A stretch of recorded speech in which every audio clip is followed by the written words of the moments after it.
with that, we're going to jump right into it. We have a great session for everybody here today. This is on the state of consumer digital identity. So this whole quarter, we're going to be talking about consumer digital identity. So what is that? That is taking all of what we know about identity and digital identity specifically and how it relates to the B2C or B2B2C side of things. And so with us, we have the typical cast and crew here. Myself, obviously, and Cameron, our managing director here at One World Identity, and then Dave Fields, partner at PTB Ventures. Welcome, guys. Thanks for having us. Thank you. Yeah, thanks for coming. So let's go ahead and jump into it. We had a pretty busy month. I know last time we talked about Okta and everything that was happening there. We talked about SPACs. We talked about NFTs. We're going to hopefully maybe potentially avoid that conversation this time around, but obviously it's pretty hard not to talk about SPACs and NFTs. So I'm sure we'll get to them at the end of today's shows. But why don't we jump into the movers and shakers? We saw a lot of deal activity over the past month here. The first one came more recently, which is MasterCard acquiring Okta for $850 million. I know Okta was on a lot of people's roadmaps as a potential acquisition or a player to look out for. This deal puts MasterCard squarely in the driver's seat in a number of different ways. Clearly, with their acquisition of Finicity, MasterCard is thinking about things a little bit differently than perhaps they were in years past. They have a new leadership team over there with Sarah Clark, and I know Cameron, you just spoke to her. So actually, Cameron, why don't maybe you have a little bit more insights here. I know since you just spoke to Sarah, what is MasterCard doing? Why did they just acquire Okta? Yeah, I think this is illustrative of the pivot that we have seen MasterCard making for a while now, which is really placing digital identity front and center in their product roadmap. I think it makes a lot of sense for a number of different reasons, but first and foremost, because as the world shifts, the value that a company like MasterCard can bring in that proprietary set of rails that they had to process payments, that moat is eroding. Everyone who is a credit card holder at this point likely has a smartphone in their pocket, which means they can send money over the internet. They have any number of different mechanisms to transmit value. And identity is kind of the crux of what MasterCard really has in their card network. It's a token of trust in that plastic form in your pocket. And as we move past into a future where those cards maybe aren't required, understanding who is behind transactions, whether it's a business, whether it's an individual, is going to become increasingly important. So while at first blush, you think, oh, okay, MasterCard, they bought an identity data company. How does that fit in? I think when you think about the future of credit card processors as identity networks, what they're thinking and what the future relevance of this acquisition to their business really kind of snaps into focus. Yeah. I go ahead, Dave. Yeah, look, I mean, the way I think about it, so, they dropped obviously card from the logo. Now they really talk about, both payment networks talk about credentials, not cards anymore, right? So I think there is this understanding of, that a payment network is ultimately an identity network.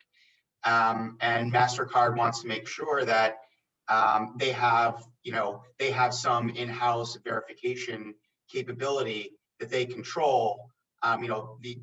Onboarding and verification is, the first thing you do when you is the act of joining a network, right? So they want to make sure they're going to allocate some resources, making sure that that's a good user experience, and that there isn't some reason that demand or consumer activity shifts away from the MasterCard network because their onboarding flow isn't as good as others. So there will obviously always be third parties that are out there doing this, but MasterCard also wants to have at least some small segment or capability that they can always control and offer for themselves. So it's a deal that makes sense. It's I think they view it as a feature.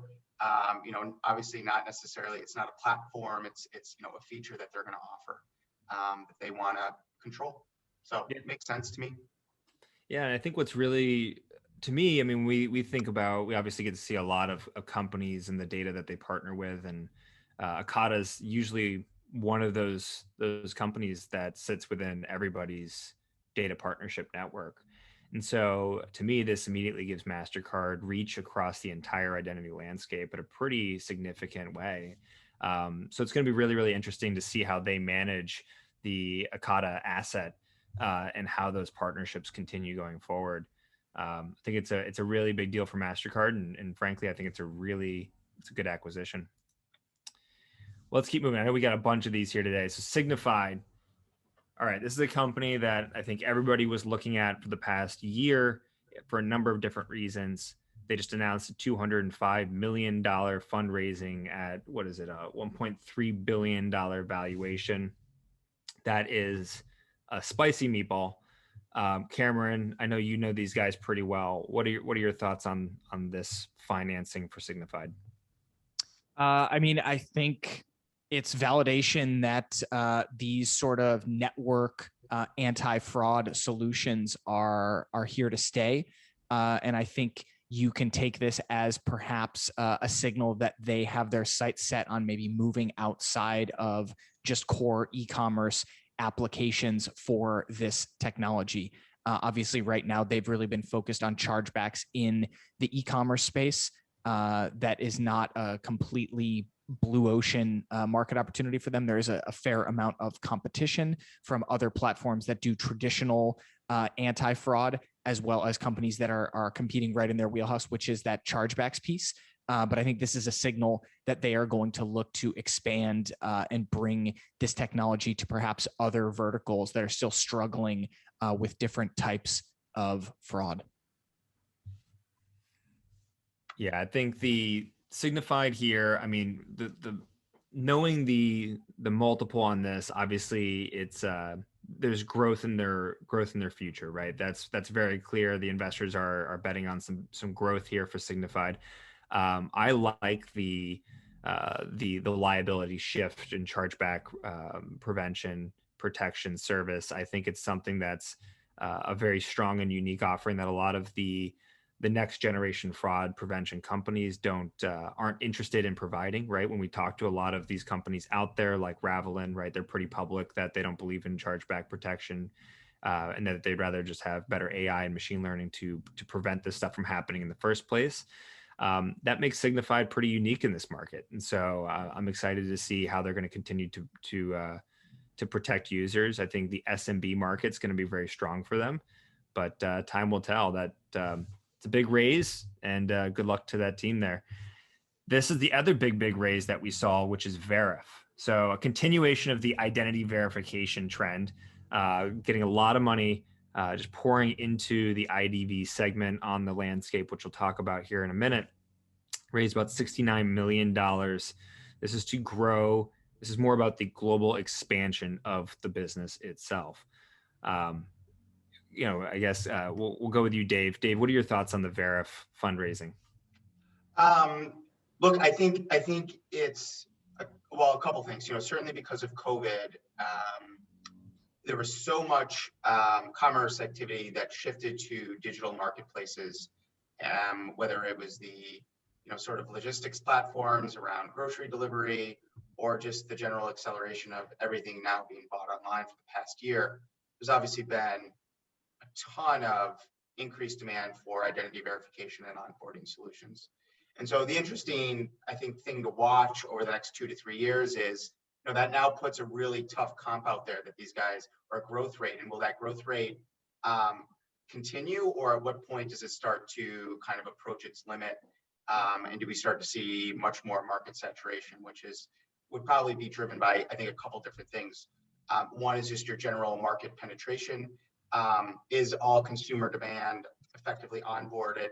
And then do we start to see at some point, do we ever actually see true sort of credential interoperability, which would also be, if our credentials become omni-platform and omni-channel, that's also going to be a sort of technical, an infrastructure development that would impact the demand for identity verification. So that's kind of, a couple things what I watch and what I think about when I see, all three of these deals, right, is to what extent can we actually extrapolate growth, and then how will the market ultimately consolidate and mature, right? So we've seen a ton of money pour into a verification. We're going to see a lot more in fraud and risk, I think, this year, and we'll see what M&A activity looks like. So. Yeah, I think you're spot on. I'm holding back a little bit because I actually do want to talk about identity verification here a little bit more specifically, but let's keep moving. We got three more deals. There was obviously, like I said, a lot of activity this month. This one here is Sift. This is a very recent deal as well, raising about $50 million at over $1 billion valuation. This puts them in that illustrative unicorn status that I know Jason and team were eyeing for quite some time. They're obviously here raising that money to do some acquisitions, continue to grow the platform. This is a company that was, on the tip of everybody's tongue for years in terms of just like, the future of fraud and risk. Went a little quiet over the past year, obviously not quiet with their customers, continued some very strong growth. We've seen those revenue numbers. They're very, very impressive. Sift continues to build and dominate the digital trust and safety market, which I'm pretty sure they helped maybe not coin per se, but helped to get that product marketing language out into market quite a bit and getting us all talking about it. So this is a very exciting raise for this company. Cameron, what are your thoughts on Sift? Yeah, I think this, echoes some of my thoughts that I shared earlier with Signified, which is, when you look at our market landscape, which I know we'll do in a minute here, spoiler alert, thinking about how these platforms are going to cement themselves as perhaps new platform anchors to build digital identities in ways that are most critically low friction for the user, right? Both Signified and Sift have kind of made their bones around the fact that you can keep fraudsters at bay and wave good customers through a flow with basically no added friction, because they are just leveraging kind of federated network data behind the scenes to understand, okay, what are these data signals that indicate that you're a good customer or a potential risk, and tailor what kind of information we request from you accordingly. And we know that's very on trend with where all elements of this digital identity landscape are headed, which is let's delight our good users. Let's throw incremental friction at potentially risky users or known bad actors. So again, I would expect some of these acquisitions to be in segments tangential to this fraud and risk space that can really cement Sift as a true identity network and moving away from just a pure fraud and risk point solution. Yeah, I can't add anything more to that. I think that's pretty spot on there. So let's keep moving then. All right, Middesk. Obviously, we're I think the OWI team, big fan of Middesk, and for a number of different ways. Kyle, for one, is just a good dude. Gets out there and has built a pretty decent product based off of a pretty significant problem out in the market, which is knowing your business. For those of us that have had to run KYC programs in the past, this is an area that is completely underdeveloped in terms of product market fit. There's not a lot of strong UBO processes out there. There's not a lot of strong KYB entity verification programs that can be utilized. Middesk is out there trying to solve these things. Raising $16 million from Sequoia. Obviously, they went through Y Combinator back in the day, so I think they've had a lot of this funding already kind of set up for them. But I guess, Cameron, why don't you? I know you're a little bit closer on this one. Maybe give us some of your thoughts on the KYB, and then Dave, I'll ask you the same. Yep. Yeah, I mean, they're right over the target when you think about, what are some of the remaining true blue ocean opportunities in digital identity. This know your business space has remained kind of a critical pain point. There just is not digitization or, single API access to a lot of this information. And Middesk really had put their heads down over the past several years, really did a lot of that hard work in terms of bringing previously offline or discombobulated data sets into a single platform. And I think you're beginning to see them really start to get some traction as some of these more legacy players start feeling the competitive heat from Middesk and their platform. So excited to see what they continue building. I think they have put identity at the core of their business. They're looking to build something that's more than just, a searchable database and really be a digital identity layer for businesses in the same way that some of these other platforms are trying to be that identity layer for individuals. So I think, it's a great investment. And, we're, like Travis said, we're big fans of what they're building with their platform. So definitely going to be keeping an eye on where they take this next. Certainly, agree with a lot of what Cameron said. I mean, I think from an investor perspective, I look at this as squarely kind of falling in the bucket of what's a workflow or process, which is still largely done via paper in the mail. And so, anytime you see, anytime you're dealing with something that still largely involves like wet signatures and paper, like that's probably a pretty good opportunity.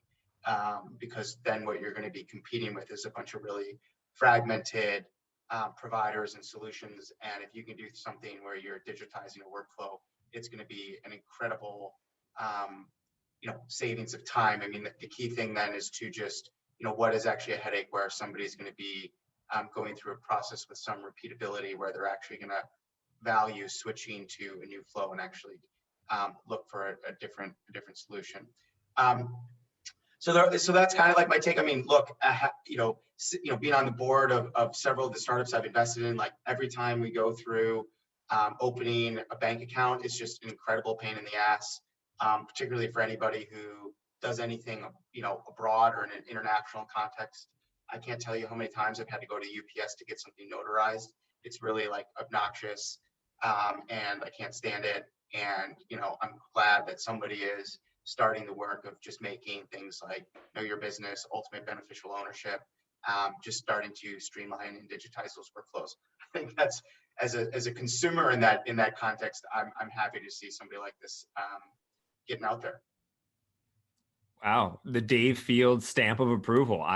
We don't see that often, folks. Well, I think they've got Sequoia's stamp of approval. I think it might carry just a little bit more weight, but we couldn't afford Sequoia on the call today, Dave. And that brings us to our last investment, which is with Hyper taking in $35 million from Advent International. So I was actually a little bit surprised to see Advent, the private equity firm, coming in for this at this dollar amount. Seems a bit low in terms of just dollars invested. But obviously I'm clearly wrong since they did take this investment in. But Dave, what are your thoughts on Hyper here? I know you're probably best familiar with the passwordless MFA type of platforms out there. Yeah, I mean, so passwordless, I think, there's a couple challenges there, right? Which is, contrast that with what we're seeing in the fraud and risk space where, when we were talking about SIF and Signified, there's real network effects and kind of the federation of data. And those are platforms that scale really well. The more data you give them, the better their product gets, the easier it is for them to acquire data. And there are these real sort of like positive feedback loops. And some of these passwordless solutions, I don't see them having the same sort of efficiency and scalability. So I do wonder how I do think the passwordless authentication sort of space is going to develop much differently than what we're seeing in kind of some of the other categories we're talking about. It's not clear that there will be the natural sort of like consolidation or winner take all or winner take most effect. I don't think those things are present as much, but we'll see what happens. Obviously, there's a number of companies that are active in that specific category. It's in the honeycomb. I know we're going to get to that in a second. And so we'll see what happens. Beyond Identity is an interesting player there. There's obviously Hyper. There's a whole bunch more. So we'll see. It's something to watch, but it's probably when I think about some of the other categories we discuss, I don't know if it's I think it's maybe a little less attractive than some. Yeah, and that's a good segue over to the landscape here. So let's just go ahead and plot these guys on here. And the way that we did that this time, we are changing a few things up. And so just kind of want to shout out to the audience here. Let us know your thoughts on today's programming. We will have a few different things that we're going to be popping up here. So please do provide that feedback. Here's one of them. So for MasterCard, they're across the map, right? So here are the segments. You see the segments highlighted that were impacted by these six companies and where the investments are. MasterCard, with that acquisition of Ekata going through, we see them getting into the identity graphing side of things. So while Ekata doesn't necessarily do resolution and graphing the way that we typically talk about it here, which is a little bit closer to a full contact or a new start, we're thinking about this here as they're using all the data that they have access to build a graph on the individuals themselves, not necessarily for marketing purposes, but for that fraud prevention purpose.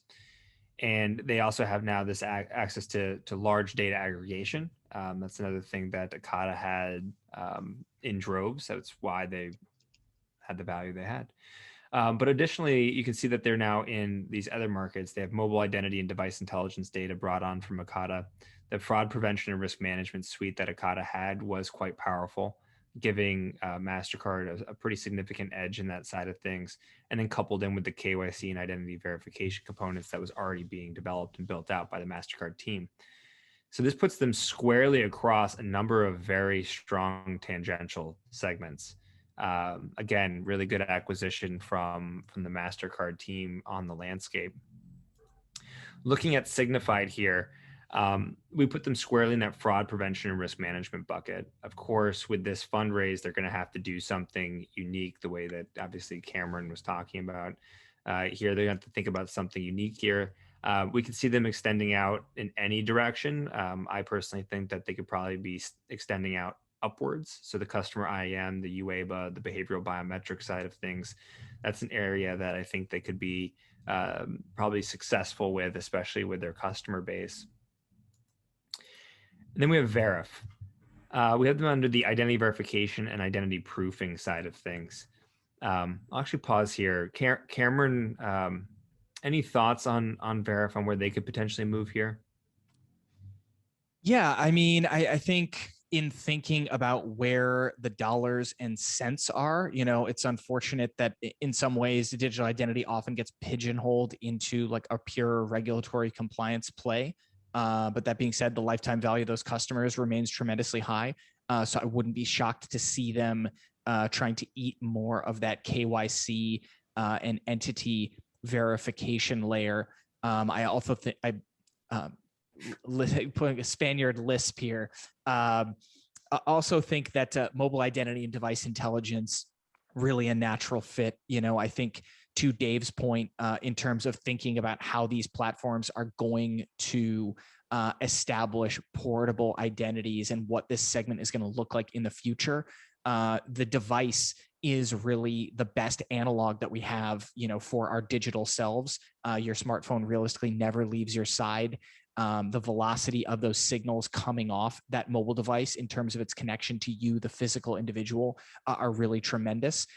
So thinking about how they're going to move into that mobile identity and device intelligence space to foment that linkage between a physical person and their electronic devices, I think I would not be surprised to see them start making some moves north as well. Staying with the deterministic side of things, it sounds like. I think so. I mean, look, they're ripe to potentially move into some probabilistic areas as well. But I think given where they have strength, that is in establishing deterministic attributes about folks, I think they're going to play strength on strength here. Nice. All right, moving to SIFT. Fraud prevention. We had them under UEBA, and I know that you and I go back and forth on UEBA. Perhaps just for the audience sake, maybe you can help us describe UEBA here for the SIFT folks. Yeah, I think at a high level, when I think about user and entity behavior analytics, it is about understanding what a user is doing on the platform in terms of their behaviors, making, if you will, a fingerprint. So how does a normal non-fraudulent user interact with the files that they are downloading on the server? How does a normal customer interact with a shopping cart or a product page? Do you go to a page for a $6,000 purchase and do you click through the pictures? Do you read the reviews? Do you maybe linger for a minute before adding it to your cart? Or are you navigating menus with lightning speed? Are you perhaps using macros or other form input tools to blitz through screens? Are you moving really fast? All of that is about analyzing the actions a user is taking on a platform and determining if they are a high or low risk. So I think that really fits SIFT to a T. Just a quick hit to differentiate that from behavioral biometrics. If UEBA is kind of about what you are doing, behavioral biometrics is in many ways about how you are doing it. So gait analysis as you're walking with your phone, typing analysis in terms of how your fingers move on the keyboard or the touch screen, things that are trying to get at the human behind the device and fingerprint that. And user and entity behavior analytics is more about those actions you are taking on the platform itself. Thanks for that. That's always very helpful. I know that it's one that we talk about. Oh yeah, they're in UEBA, and now hopefully for our audience, I know that's been a question that's come up in the past from some folks. I will say I was just going to say, and those lines are blurring. I think you're going to continue to see those segments kind of smushing together because at the end of the day, you're in many ways trying to divine, okay, is this a valid user, or is this, for example, a malicious bot, or is this a user who's doing something with ill intent? And I think you're starting to see the intersectionality of a lot of those types of signals and AI ML models. Yeah, I mean, totally agree there. There are a few hairs that we are splitting in that area, right? I think that more and more as the fraud prevention and risk management bucket grows, more and more they have integrated most of these solutions into the different platforms in a way that kind of it's the only way that they work. So to your point, we are starting to see them absorb some of these segments around them. Something we'll have to, for those of you that use this landscape for opportunity mapping or for solution segmenting or for product management, however you guys use this, start to think about that fraud prevention risk management bucket as something that's pretty big and starting to probably need to be broken up a little bit mentally as you guys work through things. Next is Hyper. And I know, Dave, I know you're just talking about these guys here squarely in the authentication bucket. Where do you see companies like Hyper going from outside the authentication bucket? Or do they stay squarely in the authentication bucket? Authentication is only, it's just going to continue to grow, right? Like that's not, unlike verification, where I think at some point you have market saturation and technology interoperability change that could impact the amount of demand there, we're always going to be accessing networks. Mm-hmm. And so I think the critical thing to understand, or as an investor, when I look at an authentication play, I'm trying to understand, okay, what are their trends within the segment they're addressing? And then also, how does that end market then start to compete with other markets? Sometimes I like to talk about, an identity there being sort of like fault lines and different competitions between different sectors, right? Like we're seeing telcos, banks, and big tech, start to compete. Identity is sort of one lens or view through which to like kind of observe and analyze that competition. And so, Hyper's obviously more on the enterprise side of the house. So they're much more workforce, like that market's always going to be there. It's not going to go away. So they can build a meaningful business just serving that. It's when you start getting into some of the more consumer oriented plays where I think you then do have to think about like, okay, those are then B2B2C plays. You need to not just think about the B, but then, but also the C. So that's maybe indirect or a little bit broader than just how I think about Hyper in this space, but that's how I think about authentication very broadly. No, I think that's very important. And I know you also, to talk about the landscape here, you did battle pretty hard to change authentication to authenticators. So I will comment that and note that Yeah. as we progress through through looking at companies where that might be changing to authenticators, to your point. So Good. I mean, look, obviously, I mean, look, you talk about how you split hairs, at some point you got to make a decision and go with it. But, I could look at several, authentication, you can put biometrics under there, behavioral biometrics could certainly go under authentication.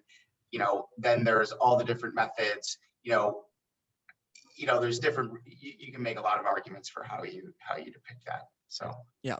I'd like to kindly ask Dave to not use offensive terms like split hairs on this recording in deference to our less hirsute host here. But no, I think Dave is exactly right. And I think what's interesting about Hyper is it would not surprise me if they themselves are on a few target lists as we continue to see, this duopoly of the workforce IAM, customer IAM, begin to eat adjacent market segments. So I think a platform like a Hyper, again, we just saw Auth0 trade out for a, quite frankly, eye-popping multiple. Wouldn't surprise me if we see Hyper come off the board here in a year or less, just because of the fact that they're in demand and we know that the center of gravity in this upper right portion of the map is in the process of shifting. Yeah. And we are going to talk about that in our last segment of today a bit more, but our last one here is mid-desk. I know we've already talked about this quite a bit, squarely in that KYC and entity verification bucket. I think we can all agree that there was enough work to be done there to keep these guys super busy. I know Kyle and their team came out of Checker, and so obviously you can see the tangential kind of product market fit with the background screening segment there as well. We expect those guys to continue marching forward with that entity verification bucket. All right, we're going to change things up a little bit here and talk about COVID vaccines. So if you guys are following along here, we are jumping around a little bit. Again, we're trying some new stuff out this show here, so please do provide us some feedback. Now we're going to break into two different segments. The first segment here is on COVID vaccines, and our second segment will be on voting with your mobile device. Before we get into those future trends and things like that. So obviously something that we're all talking about pretty much on a daily basis now with each other is around COVID-19 vaccines, around immunity passports. How are we going to reopen the economy? How are we going to be able to travel in the future? I know the folks on this call, I know Cameron, you have both shots. I don't know, Dave, you might have one or two by this point. You have two? I have both shots, yep. Yeah. And I'll be getting mine tomorrow. My second shot tomorrow. So obviously now that we're vaccinated, what can we do with it? How can we reopen the economy?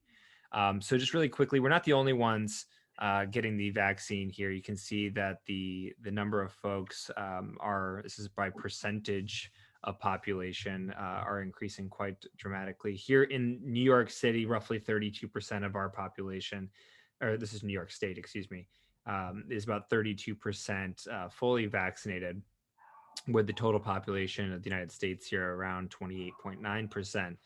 Now, that has not stopped folks from traveling, going to concerts. My home state of Florida is obviously open up. I know over the weekend they had not just a UFC fight with 15,000 people, but also a Machine Gun Kelly concert with roughly the same number of people packing in arenas. Before perhaps maybe it's safe. Obviously, there's a lot of arguments to be made there. And here over the weekend, the European Commission has come out and said that American travelers who are fully vaccinated may enter the EU sooner than later. But obviously that keyword here is the keywords here are fully vaccinated. And how do you determine if someone is fully vaccinated? Just doing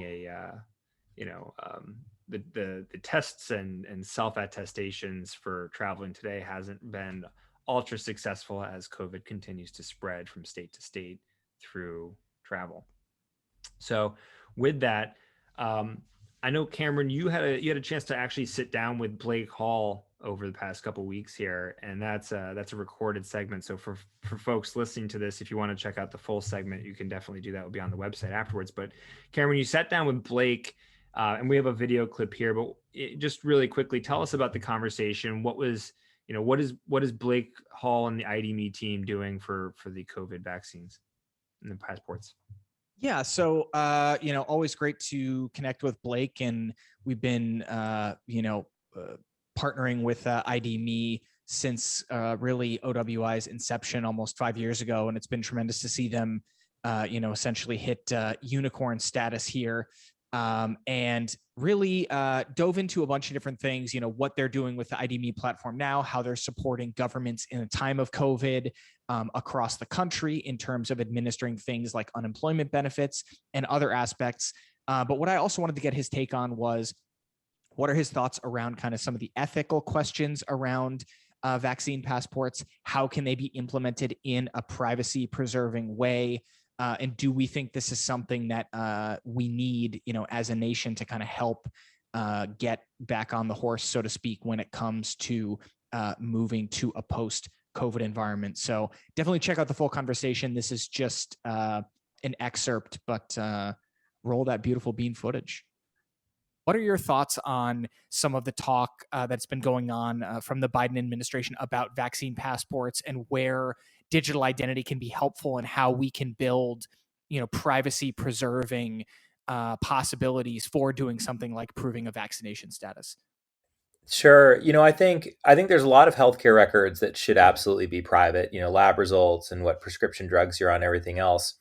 Immunizations, though, are one of the categories that likely should be public. There's no harm in knowing if somebody's been immunized. In fact, to put your kids through school, they typically have to have certain immunizations. Like when I was in the military, if we would travel to certain, parts of the world, we'd have to get immunizations that would protect us, just as a matter of public health. And so, IDME's mission is to help people prove things about themselves that are true when they want to do that. And COVID status and certifications is an important part of doing that. That if you've been immunized, you certainly have a right to your own data. You have a right to show your test results if that's what you want to do. And in our model, we put the user in complete control of their information. If they don't want to share that with anybody, then great. You don't have to do that. You can delete it with IDME. It doesn't matter. But if you want to, maybe get access to a sports venue or to a casino hotel or whatever, then sure, we're going to help you prove that aspect of your identity and to do it more efficiently. And we already do it with yellow cards, in physical form. All we're talking about is moving that piece of paper into bits and bytes, which to me is not the most, incredible technical transformation. It's just digitizing things so that we save some trees and maybe help our environment a little bit. And yeah, I don't understand why it's controversial other than that. I know there's a lot of foreign governments running influence operations and you have an anti-vaxxer, community out there, but I think those voices are way overblown. All right. Cameron, I think it was a really interesting conversation that you guys were having there. And Blake brought up a few interesting components to that. For one, he's basically saying, hey, this isn't really a big technical achievement to take the yellow cards and digitize them.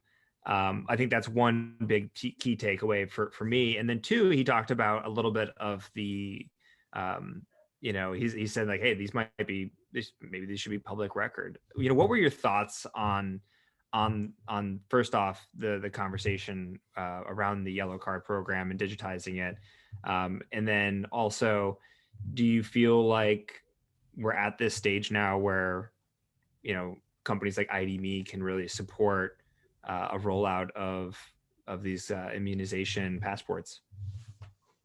I think so. I mean, I think we're at a stage where a platform like IDMe and other digital identity platforms, this is a great first use case for these. And I think in some ways we might see companies really bootstrapping themselves into a more viable form of digital credential on the backs of some of these COVID related applications. I think IDMe, for example, and you can check this out in the full interview, Blake was talking about the tremendous success they've seen in working with governments on that unemployment benefit side of things. And for folks who might never have previously thought they needed a digital identity, they have one now because they needed to create one as part of the process for doing something like getting an unemployment check. So this could prove to be a really interesting accelerant for the adoption of hopefully privacy preserving digital identity platforms. So that's something to look out for. On the ethics or data privacy side, I do want to keep an eye on what programs get put into place and what types of privacy preservation technologies and privacy by design that they have put into place, because I do think that it is possible to be pro-vaccine and pro-vaccine passport, but against a poorly and insecurely implemented version of these digital passports. So I don't, for anybody who espouses concerns around how these platforms are implemented, I don't think it's fair to tar them with, oh, you're a Luddite anti-vaxxer brush. From my personal perspective, I do think that it is probably in the public's best interest to make these programs digital, to have those standards be open so that consumers are maybe not forced to be locked into a single ecosystem. Hopefully they'll have multiple different choices. And thinking about data privacy, one, and then two, accessibility. If we end up with a society where you need to flash a smartphone to get into the mall or get into a store or travel between states or any of these other potential applications, I do not think that that is necessarily the best possible outcome. So I think these platforms do need to figure out how to accommodate things like paper credentials. Can you get a laminated QR code that you can carry around as a slip of paper that maybe is verified digitally by the person who scans it, but doesn't necessarily require an expensive smartphone and data plan to be used as a consumer. So I think that those are some of the critical factors that rise to my mind when it comes to how we can successfully implement some of these passport programs at a widespread scale here in the States. Yeah, I think first off, that's an extremely interesting idea with the laminated QR code. And we should definitely put that out. Obviously, we're seeing the rollout of the Excelsior Pass here in New York, which has its own trials and tribulations that it's going through, which maybe we can talk about in a minute. But before that, I want to get Dave, what are your thoughts on this? I mean, obviously you just heard from not just Cameron, but also from Blake, who is who's effectively he's rolling these things out, right? I mean, ID.me is also, one of the big vendors out in Vegas, helping those guys get restarted at the casinos. So, what are your thoughts on this? Yeah, I mean, I think Cameron made some really good points. I think the way, I don't know if it's a reframing or the way I would sort of summarize it is to say, so often this discussion gets reduced to, are vaccine passports good or bad? And really, and I think that's a really clumsy way to kind of have the discussion. There's actually a whole bunch of things that, like vendor lock-in, is bad. Rent seeking and regulatory capture, like those things are bad. If we have, exclusion because you need to, digital passports are only available on iPhones or iOS, or even just you have to have a smartphone generally, like, those things are all bad.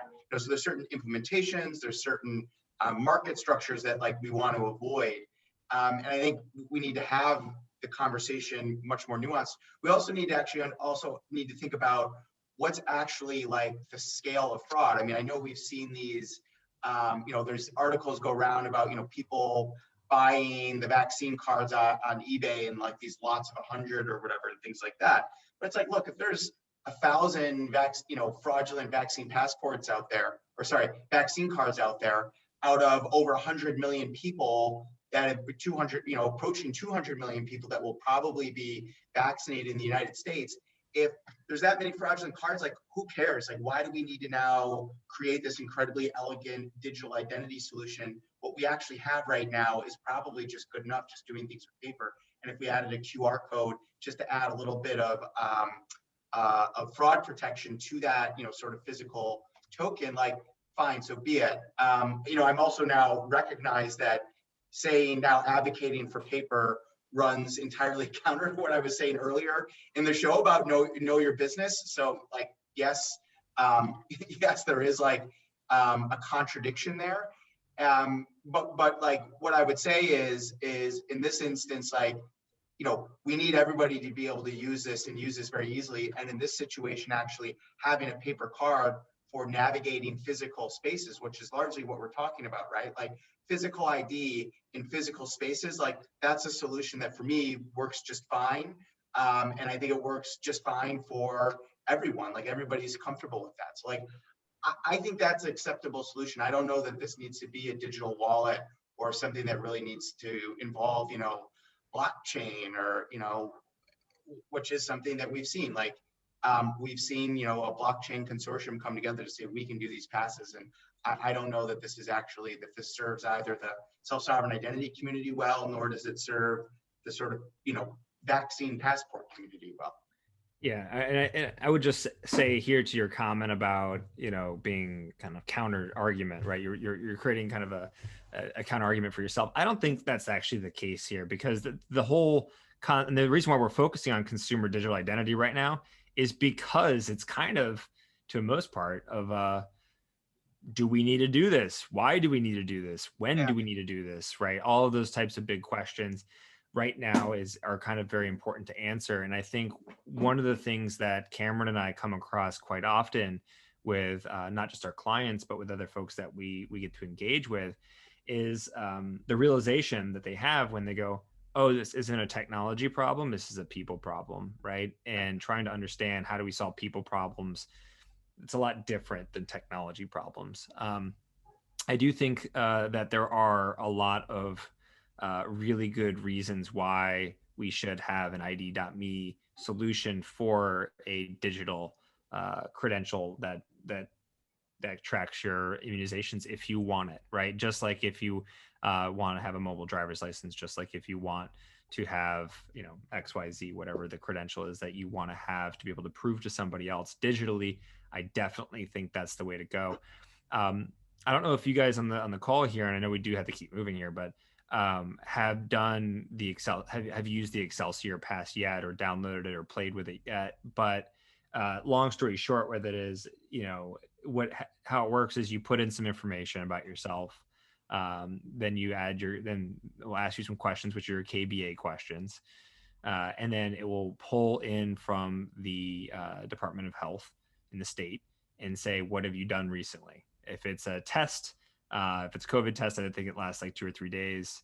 If it's just a regular quick antigen test, I think it lasts for 12 hours. If you got the vaccine, I think the passport lasts for 6 months.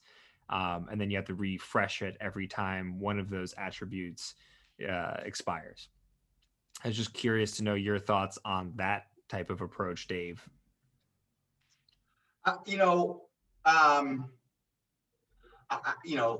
don't totally understand where that's being used or what exactly that's solving right now. I don't understand why, why these things just can't be mailed out automatically. I already carry a wallet. I mean, I should be able to prove it in either form. I should be able to do it with paper or through a mobile wallet. But we should certainly make sure that paper is provided first, right? We should make sure that before we focus on convenience and high-end user experience, we should make sure that the market's covered, right? Yeah. So, I mean, that would be kind of like my issue from a policy perspective, from a, obviously Excelsior Pass is a New York State program.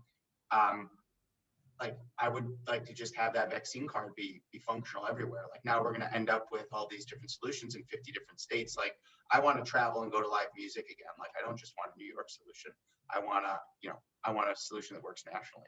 So, yeah. I mean, you want to be back on the road with Fish. We know you want to go tour around with Fish. I'm a deadhead. I'm not a fish head. So I actually take great offense that you actually can't even delineate between the two. But so be it.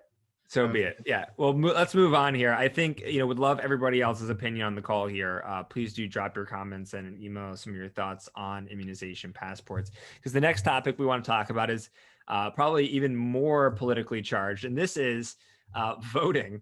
Yeah, we really picked the topics for everybody this time. So this is voting with your mobile phone. So just a really quick, why are we talking about this? Well, voter turnout in U.S. elections. So apologies to our international audience for this, but obviously a really big problem here for the states.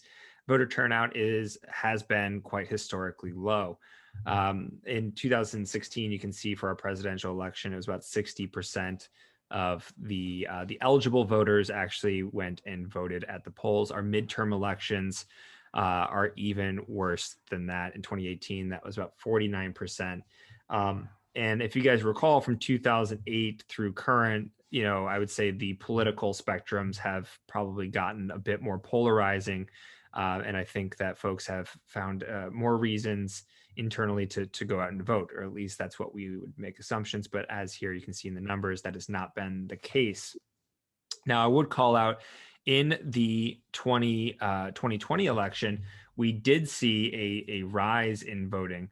Actually, we're up to, just pulling up the numbers here, about 67% of we had a 67% presidential voter turnout, which is quite significant, an increase of about 7% for the presidential race.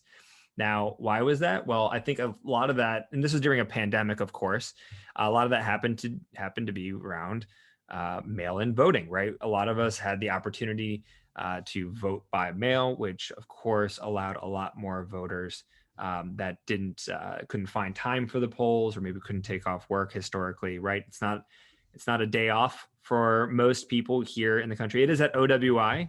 We obviously take elections seriously, so you get the day off here. But most places, that is not a perk of the job. It's not a national holiday. So mail-in voting obviously had a pretty big impact, or at least that's what our current thinking is. Now, when we think about how do we continue that, obviously there was a lot of scrutiny around mail-in voting. There is the concept that there's a massive voter fraud that happened this past election, right? That continues to kind of, about half the country still believes in some form or fashion of voter misconduct, which is quite alarming. So how do we make sure that our elections are both safe and secure? Well, the concept of voting by phone isn't something particularly new. Here's an ad. I know this is one of the more, this is more famous ad. So I know, Dave, you called this out before. We should have had one from a recent election.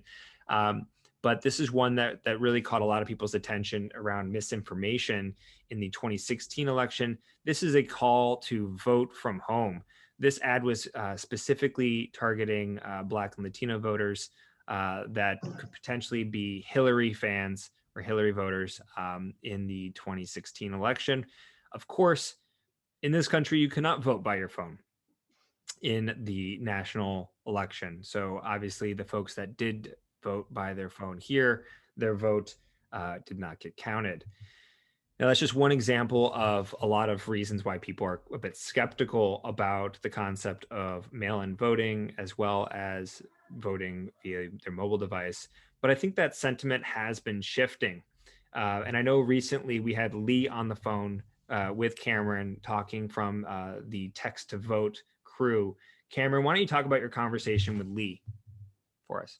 Yeah. So again, tune in to the full conversation, because if you're interested in this, we're not going to be able to do the full depth justice. But a lot of the conversation just focused on what was the impetus for putting this platform together. Have you gained traction with any applications currently? How do you plan on kind of scaling and going to market? And then finally, what are some of those key considerations that you need to take into account to kind of break through some of the opposition to mobile voting? I think, on its face, most Americans would say that they favor broader access to the franchise in general. But then when you bring up something like mobile voting, folks, I think their thoughts immediately move to things like, fraud or double voting, or the results being tampered with and things like that. So he was really able to unpack, what their strategy is for kind of helping to educate the public, as well as, how the platform is designed to kind of assuage some of those concerns. Why don't we go ahead and move into the clip that you have with Lee? I think it's about a 2.5 minute clip. It's really interesting conversation. what do you say? What's your strongest line of argument against the naysayers who think that this is, by definition, because it involves technology and mobile devices, like an inherently compromised form of voting? So what we've done is we've identified it in two different areas of focus. One is actually verifying the voter, and then other would be the device. So in verifying the voter, as I mentioned, we use a process where somebody would register on the Secretary of State site. And once they do that, they would create a PIN that they would use when they vote. Now, the benefit to our platform is we're able to capture that phone number, and we can match that up, as I mentioned earlier, with Secretary of State information to verify that voter is who he or she says that she is. And so we think the voter validation part of this we have is very strong. And again, you can't do that with an app. You can't do that just with mobile web, but text allows us to be able to validate that voter. And an important part, I mean, we use the brand text to vote because of the simplicity for the voter.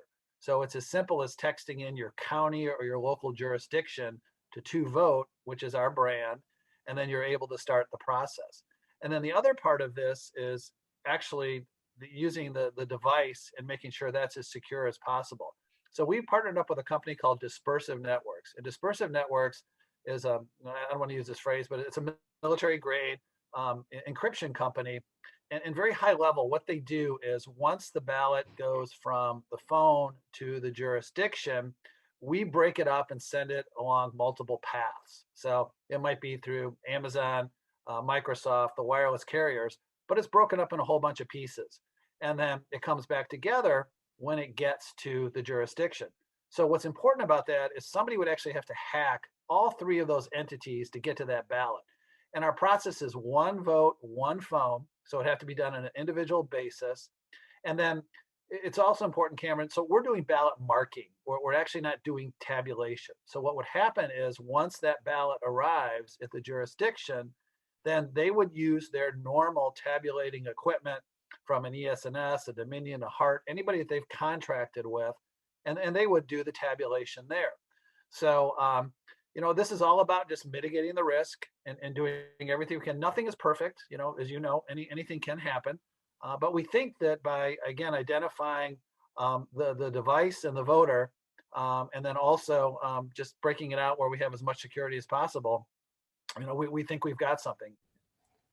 All right, Cameron, that was really, really interesting. When he's talking about the tabulation and how the actual functioning works between when I text a vote and then when the vote gets counted, what can you translate that a little bit for me and for the audience?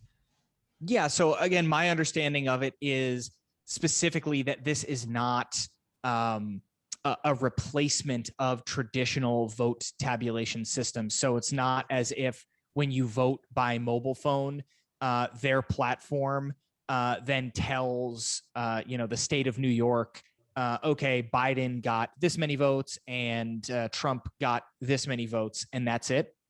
It essentially creates a digitally signed ballot for each individual vote that's cast. And all of those ballots then go to the traditional vote tabulation systems like any other method of voting.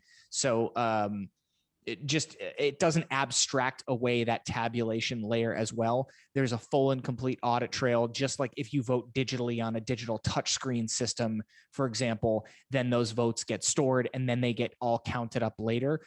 This is similar to that. So again, my understanding of the point of this system is to, again, try and create as much auditability as possible and get in front of any notion that just because someone is voting from their mobile phone, that it is more likely to be manipulated, hacked, fraudulent, double counted, any of those types of considerations. Yeah, I think that's my understanding as well. And I know the initial use case that Lee and his team are tackling is for the disabled communities, right? Folks that have even a harder time accessing, voting polling stations, or maybe they need an extra time at the poll themselves to be able to use this. And I also found it really interesting when speaking with Lee about where the interest is coming from. It's actually majority Republican led states and Republican led governments within the states with a lot of their early traction. Mostly using because, it for party elections specifically. So like when you vote for, I don't know what the positions are, like treasurer of the Republican State Party of Colorado, for example, they're running those internal elections through these text to vote systems. Yeah. So, given that typically the Republican Party is, a little bit older, the concept here, we hear a lot of arguments against mobile voting, saying it's an ageist type of thing where it's really meant for young people. Well, the folks that are adopting this first are actually our older voters, which I think is a really good sign that this has some legs, some strong legs, underneath it that can be quite successful. Dave, I know you're not that excited for, perhaps, I don't know, maybe I'm putting words in your mouth here, or you're still upset because I called you a fish head. But why don't you, what are your thoughts on this? You know what else has really great audibility? Paper ballots. We've seen, which is, again, ironic given my remarks earlier in the program about digitizing all workflows. I think this is, voting participation, as we just saw, is much more of a political challenge than it actually is a technology challenge. Why did we have record turnout? Because we had expanded use of no excuse mail-in or absentee voting, and expanded early voting sites, both in terms of number of hours and locations. And so I continue to think that if particularly for national elections, that's what we should be using. Those tools work very well. Mobile voting to me, reminds me of, one of my sort of contrarian takes on SMS-based 2FA sometimes when people complain about SIM card jacking or and in particular in the cryptocurrency theft, it's like, well, the telcos were never set up to be, the first line of defense against financial fraud. But that's what's happened as financial markets are now, transaction networks are now done over the phone, right? That's why SMS-based 2FA and call centers for Verizon and T-Mobile, et cetera, these people are now the first line of defense in terms of identity theft. Those systems were never set up and established to do that. And so my concern with systems like this is still anything that you go through, it's okay, well, you can do a whole bunch of, you can do a lot to secure different parts of the flow, but is there ultimately still some vulnerability in some underlying system that you bootstrapped your system on top of? And so that's my concern. Why does this need to be done digitally, right? Organized crime and fraud farms are all focused on how do we breach networks themselves. So why are we putting something like our elections through these systems where attackers and criminals are already focused on breaching? So to me, it's just is this necessary? Can't we just do more no excuse absentee ballots and more early voting? That to me solves the problem, and that's a political will question, not a technology question. So that's my rant. Yeah. Well, we know you're a contrarian. I actually really appreciate that answer. And, I think personally it's a yes, and I would like to see both, right? I think more accessibility, when you talk to the text to vote team, if you talk to the votes team, right, that's another mobile voting application using blockchain, right? Yeah. When you talk to these folks, the concept of folks who can't make it to the poll regardless or for whatever reason, right? Like I said, they're starting, the disabled community are prime candidates for this. I think it does get quite interesting. So an additional method for voting versus the replacement method for voting could be a better way of thinking about this. Cameron, what are your final thoughts on this topic before we move into our next segment? Yeah, I mean, I think it's like a Bob Weir cover of Your Body is a Wonderland. Maybe it's not for everyone, but for some folks, it might be something that they want to embrace. That sounds awful. I think, look, to Dave's point, I think if we had all of those things, like if we have universal early, no excuse, absentee ballot via mail, that largely eliminates the need for this. I think if this is a situation where the political obstacles that exist to getting full access to the franchise for all Americans in as low friction of a way as possible is made easier by these technologies, then I'm all for it. For me, I think I would just want as many people voting as securely as possible. I think the unique, structures around how voter registration happens and how the votes are tallied would mitigate a lot of the risk and concerns around, technical type attacks on this infrastructure. But to Dave's point, like a lot of the need for this could be eliminated by some more practical steps. I'm in favor of an all of the above approach to really solve this challenge, but don't really disagree with anything that Dave said materially. Yeah. For our audience out there, Cameron always loves the hybrid when we give out 3 options. So I fully appreciate it. It's what I expected there. All right, let's go ahead and move. Yes, and. All right, let's go ahead and move to our last segment of today's session here. And again, just if you have comments on this particular topic, we'd love to hear from you guys. Please do email us or leave some comments in the chat below. We'd love to dig into those. And of course, if we find something super interesting, we'll probably dig into it next time around. So the session we're all waiting for is our future forward-looking session. What do we expect to see over the next month or so? And of course, we couldn't name this anything different than Fields of Dreams. And so let's go ahead and dig into it. And so before this session, I did ask both Dave and Cameron to pull together a couple thoughts on what's coming up, what is going to happen out in the market that is going to, shake some things up. What are we kind of, what's that second foot we're waiting to drop? What is that announcement that we're expecting? If something like this doesn't happen, of course, that's just as interesting. So that's really the context for this next segment here. And what I have out here are about 6 different points here. And we're going to just go from left to right. So Cameron, you're first up here. You put PACT Act. What the hell is the PACT Act and why does it matter and why should we care over the next month? Yeah, great question. So the PACT Act was a piece of legislation that originally, and this was about a decade ago, was put into effect to limit the online sales and tax avoidance for the sales of traditional combustible cigarettes.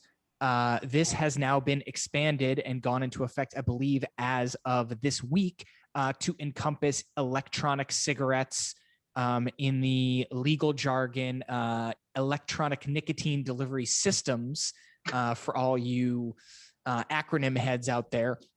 Now, why is this important? Well, this effectively bans any interstate sale of e-liquids, vape juice, Juul pods, basically anything having to do with vaping that has nicotine in it. You can no longer ship those goods across state lines. They've effectively banned all carriers from carrying those products. Now, why does this matter?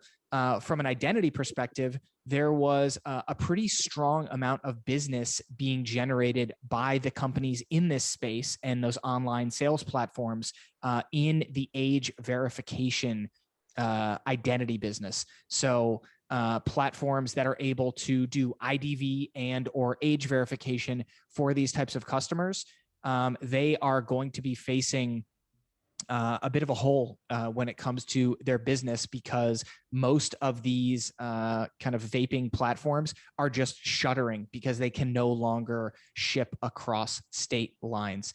What does that mean for the broader market landscape? Well, when coupled with some of these headwinds in the age verification space around things like access to age-restricted digital content, access to things like cannabis, online alcohol delivery, we really expect these age verification vendors to make a pivot into some of these other applications for age verification technology to really make up for this loss of an entire and really quite rapidly growing market segment when it comes to these vaping products. So something to keep an eye out for in the year ahead, see how these age verification platforms adapt to this new market landscape.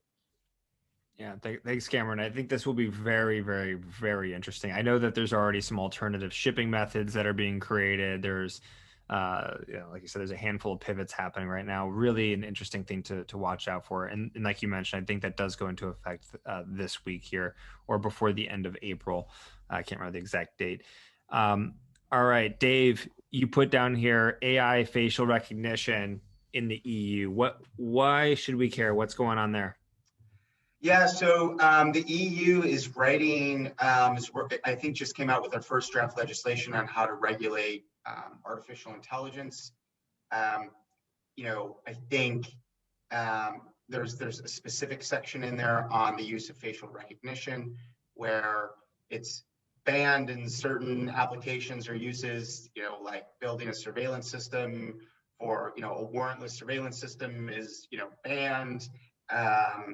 Things like social credit are regulated, but then there's also a whole bunch of other carve-outs around when you can use facial recognition and do sort of basically effectively, one-to-many lookups or one-to-many matches, in pursuit of, certain types of criminal behavior.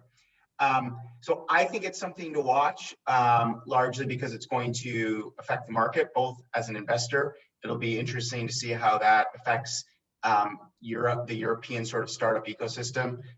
Separately, then also there's then the end use or the actual applications. How does this affect facial recognition, particularly authentication? The way what I've kind of read is it really wouldn't affect authentication companies, but that remains to be seen. And then, so we'll see, like, what do they get right? And then what do they screw up? I mean, I think some people really like GDPR. Other people see regulation that ultimately was anti-competitive and really entrenched big tech, particularly the regulation around the export of the social graph. That really locked in most users to the sort of existing tech platforms. So, like anything else, there's going to be some good parts to it, and there's going to be some bad parts to it, and understanding that is going to affect both kind of like how I invest and how I think founders and CEOs and executives are thinking about running their sort of AI startups. Yeah, and I think what both these first two items call out to me is the importance of monitoring policy and regulation throughout the market. Right, could come at you from a handful of different ways. Identity is just that really interesting niche where you're at kind of this intersection between technology, culture, and policy. And as you can see here, our guests, both Dave and Cameron, put these as their top two things. So just to kind of highlight that as a trend for the audience here. Dave, I'm going to follow you up here because you have actually BitClout on here, which I went to and immediately bought a Justin Bieber coin for $30. So what is BitClout? So BitClout, this is a company to sort of watch and a company to learn more about. That is where I place BitClout. So BitClout is a blockchain or cryptocurrency powered sort of social network. You can buy, obviously, since you're now a Bieber coin investor, you can buy tokens which are linked to specific people and celebrities. This is meant to create a network where both celebrities and content creators, can now have an asset that, or cryptocurrency, which then enables you to participate both as an investor and then also entitles you to certain rights that creators or celebrities may put out on a certain platform. To be honest, this is something that I'm still learning exactly what it is and how it works. I think I put this up there as a specific example. What I think it really represents, though, is that we're now going to see a second wave or sort of like this is now going to be the second wave or the second bite of the apple or whatever, choose your idiom, but there's now going to be another iteration of all the sort of Web3 and cryptocurrency powered social networks that we saw kind of in 2016, really 2017, 2018, and then a lot of them died off. I think we're going to see a new iteration of all of these concepts come back, somewhat driven by, obviously the appreciation and the sort of total market capitalization of all the crypto networks. You have a lot of people who've made a lot of money in crypto. They're now going to angel invest in other parts of the ecosystem. And so get ready. I don't know that we're going to be hearing about own your data and things like that necessarily again. I think that conversation is tired. But we are going to see another iteration of these concepts. And so, remember, like I say this to people all the time who used to be very dismissive of sort of like the blockchain identity crowd, which is like, look, there was pets.com, which was the poster child for the web bubble and web excess. And then a little over a decade later, there was Chewy.com, which was a $3 billion exit. So these concepts, which were very laughable and were targets of derision 3 and 4 years ago, all those concepts are going to come back. And eventually we're going to see some of them succeed. So I think it's something to start paying attention to now, whether you're just an interested consumer or you're a founder or investor. So what you're saying is my Justin Bieber coin will be worth something. Your Bieber coin's going to the moon, baby. It's the new Doge. All right. Bieber coin is the new Doge coin. You heard it here first. That is investment and financial advice. Do I not need to say something to make it like obligatory clear that I was being like facetious, like that was not investment advice? Or yeah, no, we'll cut that part out. We'll put a disclaimer up there. Okay. Yeah, we'll put the disclaimer. I mean, my God. Yeah. All right. Don't invest in Justin Bieber coin. All right, Cameron, proof point. Sorry, we're gonna wrap this thing up a little bit here, guys. Sorry. Yep. I was just one last point there on BitClout. I think one interesting identity hook there is the way that they are leveraging existing forms of identity to kind of piggyback on them. So for example, Elon Musk, one of the top profiles on this network, it has not been claimed yet. And the way that Elon Musk proves that he is Elon Musk and kind of takes control of his profile is he tweets out a snippet on his Twitter account. So they're completely punting on the identity layer and just piggybacking on existing identity infrastructure to kind of power this thing, improve ownership of these digital assets, which I thought was really interesting. Which is, by the way, very similar to how, Blockstack, now called Stacks, they did it the same way. So most of the other sort of social startups have done that, where you're tweeting out something from, either, you're verifying your ownership or your identity through controlling a GitHub, a Twitter, or a Facebook account or something like that. And so that's actually, I think that's endemic of all the way all of these sort of like social networks are doing. They're all bootstrapping in some other way through a pre-existing network. Yeah, that is very interesting. I was going to say that is very interesting that we're coming back to it. And I am going to push you guys forward here. Cameron, I know we put Proofpoint on here. Talk about Proofpoint a little bit. A bit different from the rest of the consumer identity conversation we've had here, but I think a pretty important call out that you've made. What is Proofpoint and why should people care about it this month? Yeah, we talked about when the landscape was up that we're really seeing a lot of consolidation in that kind of upper right-hand corner of the map, which has all of your kind of cybersecurity, endpoint security, antivirus, and then pushing into authentication, identity and access management, both workforce and consumer. And then above that, your privileged identity and access management, your kind of data ownership, and things of that nature. All of that is kind of consolidating. And Thoma Bravo just acquired Proofpoint for $12.3 billion, bringing them private. Now, if you're not familiar with Proofpoint, they are an enterprise security company that is specifically built around identity. If you think of that kind of cliche that's been floating around lately, identity is the new perimeter. They have really taken that to heart. They like to talk about how they're giving you protection and visibility for your greatest cybersecurity risk your people.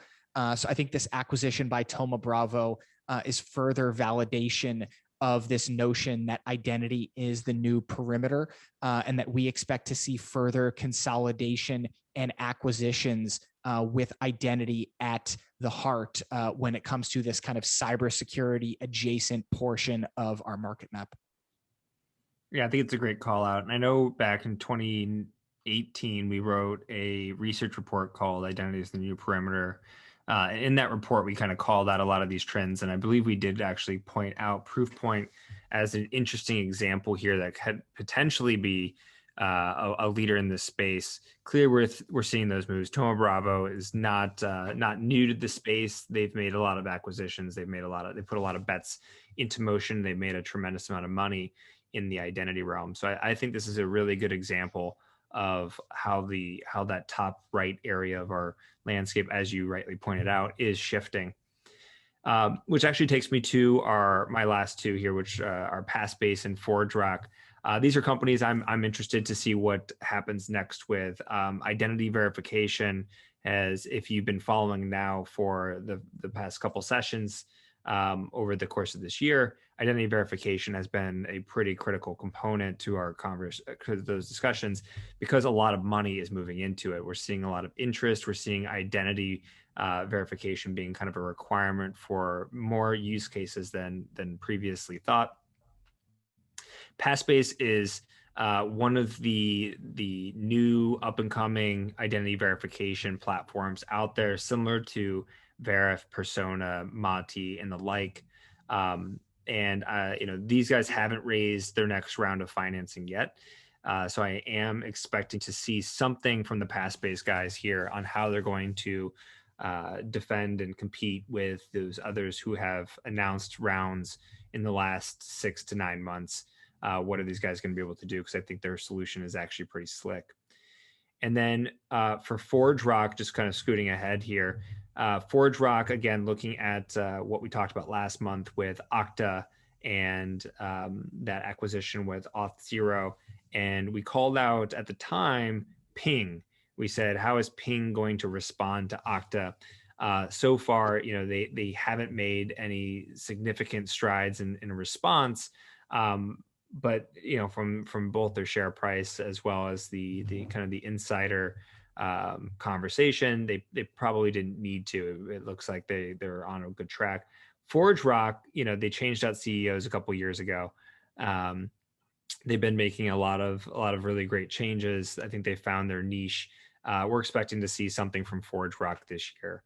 Whether that's an IPO, whether that's going through SPAC, whether that's through a massive fundraise, maybe it's through a merger.